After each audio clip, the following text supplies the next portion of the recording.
Welcome back to CVM at Sunrise. This week, November 27 to December 3, marks Disability Awareness Week, and the British Council will host an Inclusion and Diversity Summit on Wednesday, November 29, as part of this week's activities.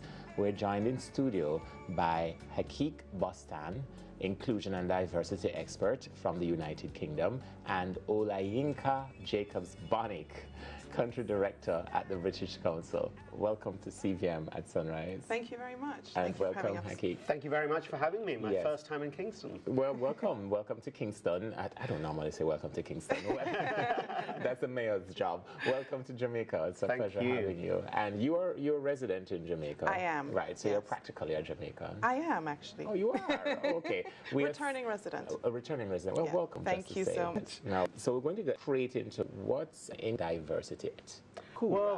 I'll talk inclusion and diversity, whether expert or not, that everybody else to judge. For me, I'm in this job because I believe in people.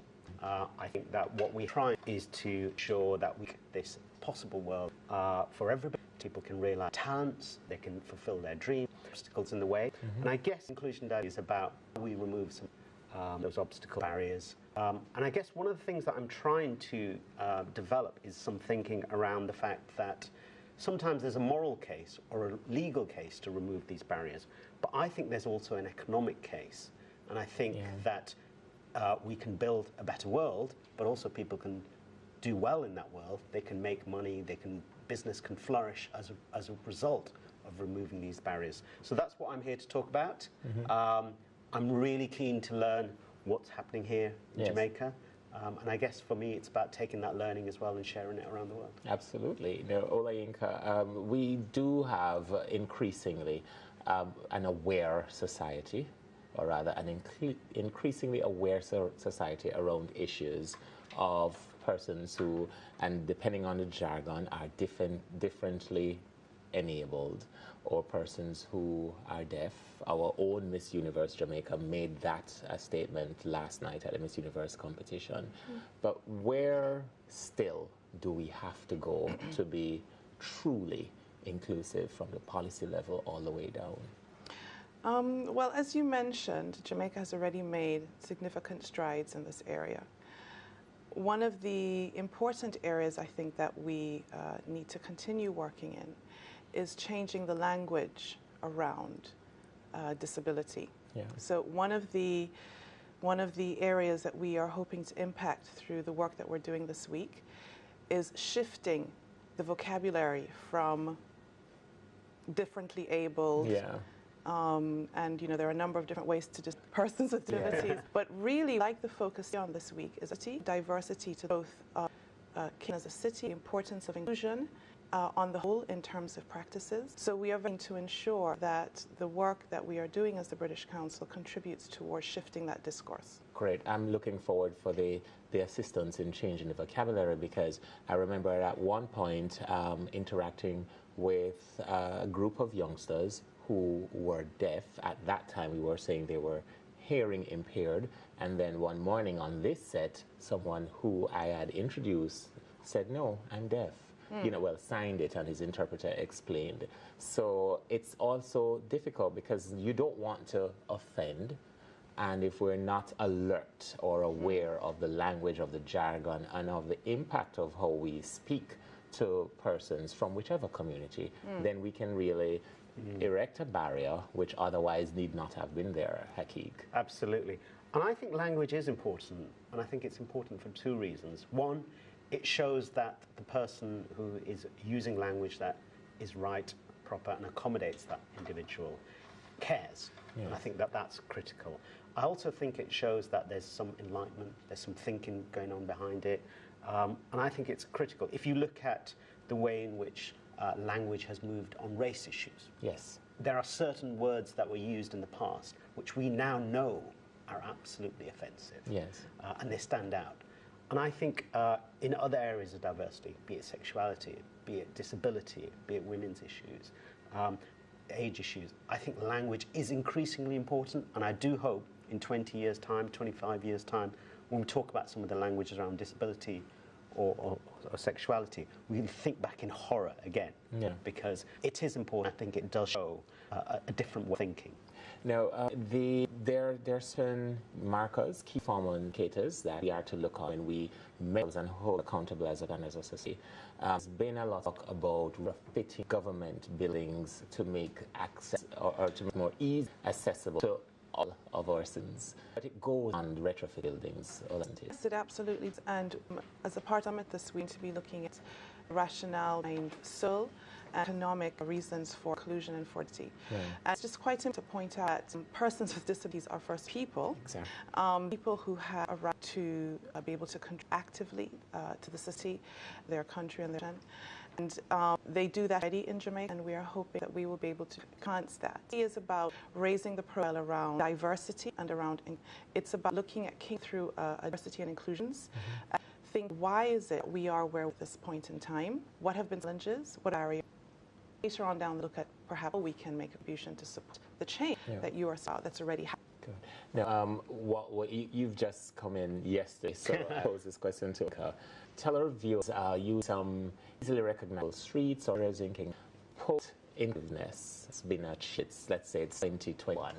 What some of these face areas look like? How will they be presented in terms of both the physical environment and the policy environment to say that we have achieved a quantum leap in the direction we should go?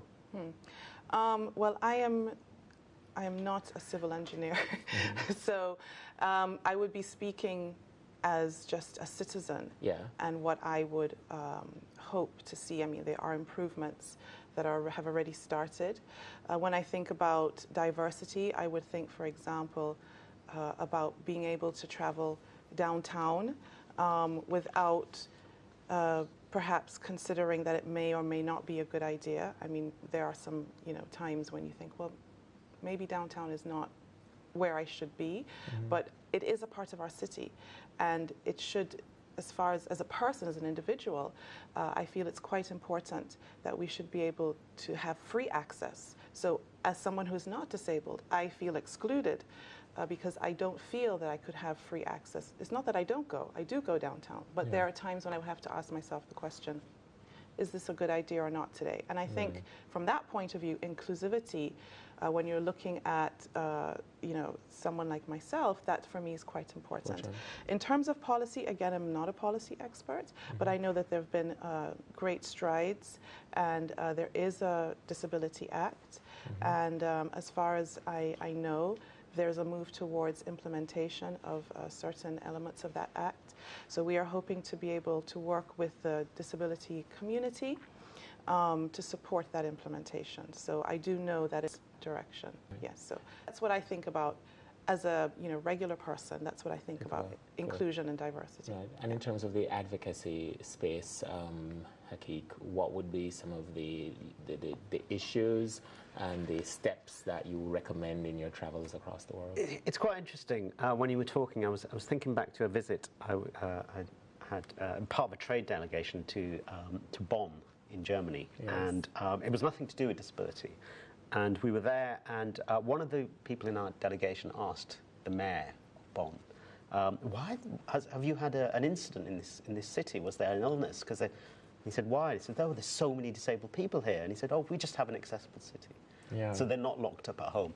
So I think what it shows is that when you do build an inclusive city, people come out of their homes, they're able to realize their talents, they're able to do what they want to do.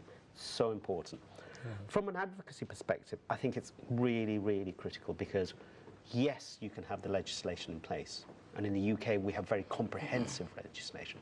But that doesn't mean people are still able to access the goods, services, jobs that they want to. There are still physical barriers. So there does need to be work to make sure that, one, the law is implemented, but where new buildings are going up, they are accessible. And where old buildings still are inaccessible, work can be done to make sure that the services can be offered in an alternative way. So I think the job of work that the disability rights movement has is absolutely critical. The work that you guys are doing, brilliant. Raising more awareness, that's the point. And I think at the moment, it appears you're heading in the right direction, just a little bit more.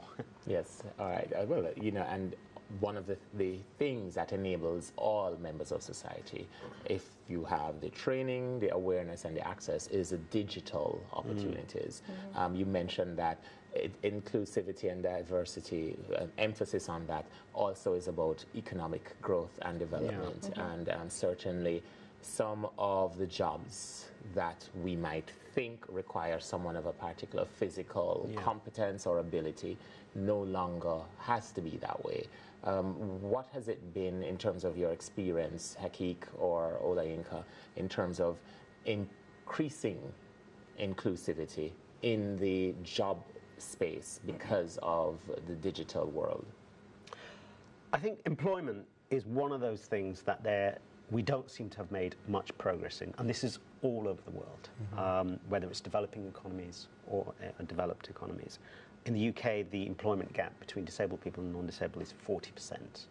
It's huge, and that has a knock-on effect throughout an individual's life. So having that, what I call economic exclusion, impacts every area of life. I think there are opportunities in the new digital economy. We are not restricted to, say, physical work, which as a result of an impairment somebody may not be able to carry out. So there are increasing opportunities. But with that, I think to realise that opportunity in the digital economy, we still have to go back to that argument that we were talking about earlier, the mindset change. People can do their work. They have an impairment, but doesn't restrict from realised talents. So I think huge opportunities exist. I think there will be more opportunities for people, but we still need that mindset. Right. Discussion with the leaders' ability sector and communities in Jamaica, they have expressed a key barrier to taking the step. So there's a lot of advocacy happening on the ground. It's been going on for years. And so in discussions with them when we were organizing the summit, we said, well, what is the key challenge and the key barrier? And it was mindset change. So the summit is really an opportunity for an opening of the mind, for receiving of information, for looking at the whys, as I said.